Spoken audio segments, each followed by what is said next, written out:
আমি আছি Comilla modern school road. আর মা কেএফসি ভেঙে ফেলছে, পুরো কেএফসি ভেঙে ফেলছে। অ্যাকচুয়ালি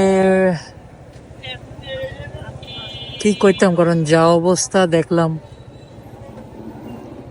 কেএফসি পুরোটাই কুমিল্লা শহরের নাই হয়ে গেছে। আমি যারা বেশি বেশি করে কেএফসি খাইতো তারাই কেএফসির বদনাম, কেএফসিকে ভেঙে ফেলছে।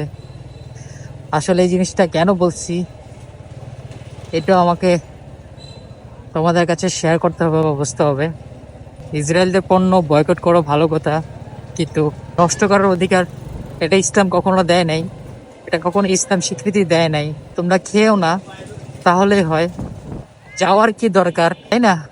ভাঙচুর করে আরেকজনের হক নষ্ট করা কোনো দরকার নাই। কারণ এখানে আমাদের বাঙালি অনেক মানুষই আছে, জব করতেছে, আমাদের বাঙালি ভাইয়েরা। ইসরায়েলদের পণ্য বয়কট করতে হলে সবার আগে আমাদের মানসিক চিন্তা ভাবনা যেটা, সেটাকে চেঞ্জ করতে হবে। ইসরায়েল পণ্য কখনো কিনতে যাব না। এখানে রেস্টুরেন্ট আছে, ইসরায়েলদের যে রেস্টুরেন্ট গুলো আছে, ইসরায়েলের পণ্য ব্র্যান্ড গুলো সবগুলো আছে, সেইগুলোতে আমরা কখনো যাব না। আর ইসরায়েলদের পণ্য কিনে আমরা ভিডিও করে বয়কট বয়কট সেটা কখনো আমরা করব না। কারণ এটা করার মানেই হচ্ছে যে তাদেরকে আমরা প্রফিট করে দেওয়া। এই যে আমরা কিনে একটা জিনিস, প্রোডাক্ট যে কিনে আমরা যে বয়কট করলাম, নষ্ট করে যে বয়কট করলাম, আমরা নষ্ট করছি ঠিকই, বয়কটও করলাম ঠিকই, কিন্তু প্রফিটটা কার পকেটে গেছে? ওই ইসরায়েলদের পকেটে গেছে।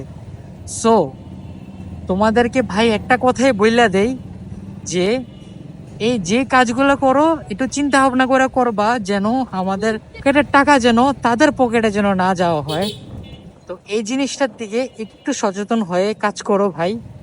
কারণ আবেগ দেখাইয়া এমন কিছু করতে যাইও না যে আমরা ইসরায়েলদের পণ্য কিনে আমরা বয়কট করতেছি, এবং কি তাদের পকেটটাকে আমরা ভরপুর প্রফিট করতেছি। সেই কাজটা আমরা কখনো যেন না করি, সেই জিনিসটার থেকে লক্ষ্য রাখতে হবে ভাই। শুধু বললে বয়কট বললে হইব না, বয়কট বললে দিলে হইব না। কিনা বয়কট করবা, এটাতে হইছে লাভ কি? ক্ষতিটা কার হইতেছে? আমাকে নিজের হইতেছে, লাভটা তাদেরকে দিচ্ছি।